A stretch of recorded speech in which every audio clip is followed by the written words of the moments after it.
What's up, guys? Back at another video.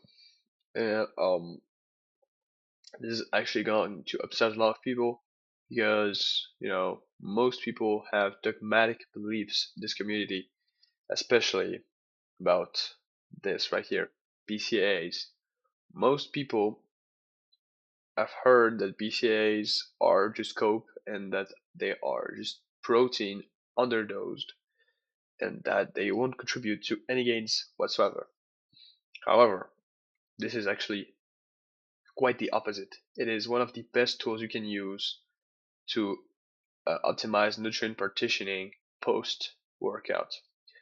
Now, you might say, yeah, but you're a small con. And I would agree with you. I might need to add a little bit of size on the delts.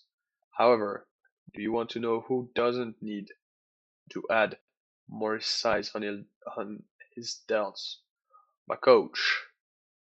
He benched 460 pounds raw at 80 kilo body weight at 45 years old, and he was 260 shredded at 5'6". So I think I know what he's talking about. And he's the person who told me about this. So you better believe this man.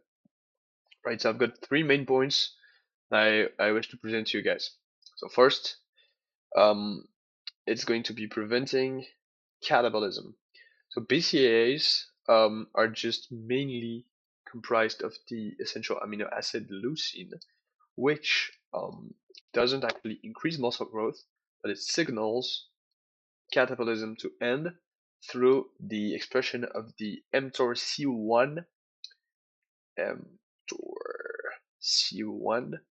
pathway. And this prevents the evil Grim Reaper to eat at your muscles. So here I've made a quick graph. On the red, we have cortisol levels post-training, so it peaks around the end of your workout, and then it slowly tapers off. However, when you take BCAAs along with protocol, you will drop all of your cortisol at once, and you get this much more. And this is probably like 2 hours.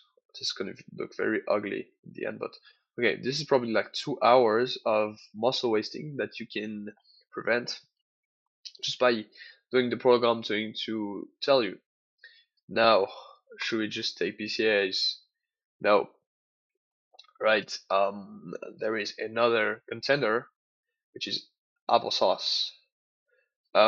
So people are going to say, no, applesauce is, the main argument against applesauce is 50 fructose, 50 sugar. So the fructose is longer, it has to pass through the liver. However, the main conversion that we want happens in the liver anyway, so it's going to be faster, or at least, it's going to have a much more balanced distribution of the hormones throughout the organs, right, through this protocol. So here I've made a little graph. This is a muscle cell, right? This is a lock, and insulin through the sugar in the applesauce is going to open that lock and allow for essential amino acids to enter. However, the main arguments against this protocol so far is that BCAAs don't contain a lot of amino acids and they are only muscle signaling, not muscle building, right? However, this is very stupid because who said we just have to take BCAAs and go to sleep? Okay, and that's where we're going for. And just a quick tangent on sodium. Um, People say, yeah, just take dextrose. No, no, this is cope. You just get fat, If you take sugar, you're no better than nocturnal Kent because, yeah, actually, sugar is fucking retarded. It needs sodium to be transported, right? So the sugar in your meals are making you fat. Okay, mainly because, other things, but as well because when sodium is present, glucose transports way easier to the muscle cells, and insulin can open the locks, right? So you need to take sodium with your shake. Now, what is that shake I'm talking about? Well, you're going to buy applesauce pouches, right? The cheapest ones you can find doesn't matter. You get to buy BCAA slash EAA slash hydrolyzed whey. However, both of these taste like dog shit, so I'm just going to remove them from the list and just say go buy some BCAAs because taste good, right? You buy some gum flavor, orange, maybe pear and kiwi, right? And you get some high quality sea salt. This you take right after training. Now you can do a protein shake, right? But this is optional. You can do it 15 minutes after you leave the gym, and then you need a meal, right? This is the only way this protocol can work. Is the leucine? Sorry, the leucine activates the muscle signaling, and the amino acids that are actually in the chicken or beef or whatever from your meal are going to enter the muscle cell, uh, compared to just wasting protein, and at this point it's just expensive piss. So you need all of this for this to work, and you need this for all this to work. This is the most complementary protocol, and this is high school,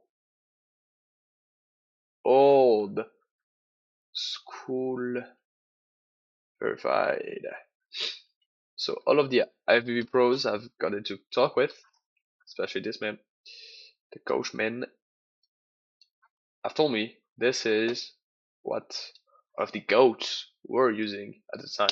This is not a cope, right? This is actually a experienced back protocol, right? And all of this synergy is going to cause maximal muscle growth. However, you still need very good training, very good diet quality and consistency, and good sleep, right? Provided these three variables are optimized, this is the second best thing you can optimize, right? If you like this video, please leave a like, because I'm trying to grow my channel. Would appreciate it. Anyways, goodbye, guys. That's looking crazy. Hold on.